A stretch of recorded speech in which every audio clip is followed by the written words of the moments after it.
तो जो समरी है वो ये है कि अगर आपने अपना नाम एग्जैक्टली वैसे ना लिखा जैसे कि आईडी पर है, तो फिर आपको टेस्ट नहीं करने दिया जाएगा।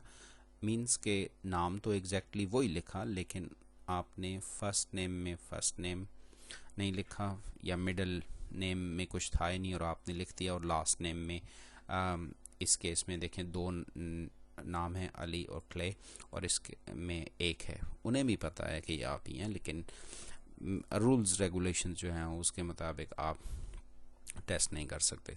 तो इस वजह से जो भी लोग हैं उनके नाम जैसे आईडी में लिखे हुए हैं वैसे ही लिखें। बाज़ औक़ात आईडी में फ़र्स्ट नेम में दो नाम लिखे हुए होते हैं और सर नेम में या लास्ट नेम में एक लिखा हुआ होता है। कि कुछ लोगों के फ़र्स्ट नेम में एक होता है और सर नेम में दो नाम लिख दिए जाते हैं, ठीक है, और मिडिल नेम कुछ भी नहीं होता। तो जैसे वहाँ पे लिखा हुआ है वैसे ही आपने एग्जैक्टली लिखना है। कुछ केसेस ऐसे भी होते हैं कि लोगों के पास आईडी नहीं होती। जहाँ तक मेरा एक्सपीरियंस है, आपके पास अगर आईडी नहीं है तो आपको टेस्ट नहीं करने दिया जाता। लेकिन आई डोंट नो, अब किसी को इमरजेंसी अगर है लेट से और आपके पास आईडी नहीं है, तो ये एक ईमेल एड्रेस है जो कि होम ऑफिस का एड्रेस है ईमेल।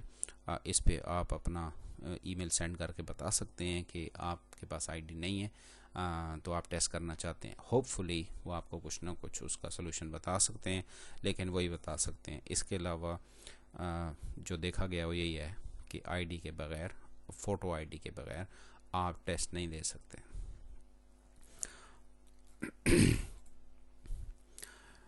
एक चीज़ मैं और भी आपको बताना चाहूँगा कि अगर किसी कैंडिडेट को डिसेबिलिटी है, उनको लिसनिंग का प्रॉब्लम है, या उनको रीडिंग का प्रॉब्लम है, या उनको कंप्यूटर नहीं यूज़ करना आता, कुछ इस तरह की बात है, तो उन्हें चाहिए कि वो अपने सेंटर जहाँ पे भी टेस्ट बुक हुआ है उनका, उनसे बात करें, तो वो उनके लिए कुछ स्पेशल अरेंजमेंट्स कर सकते हैं।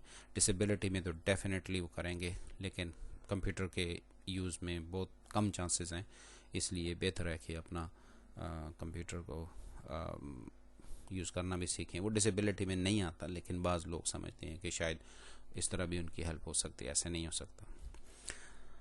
सो ये आज का छोटा सा इंट्रोडक्शन था कि लाइफ इन द यूके की बुकिंग कैसे की जाती है, और कैसे आईडीज़ लेके जाई जाती हैं, और किस तरह सारा कुछ होता है जब आप सेंटर पे जाते हैं। तो अगर फिर भी आपको कोई क्वेश्चन है तो मुझे आप पूछ सकते हैं, कमेंट बॉक्स में अपना कमेंट छोड़ सकते हैं, मैं उसका आंसर करूँगा। लेकिन एक बात याद रखिएगा, आईडी और name on ID, these are very very important things. Thank you very much.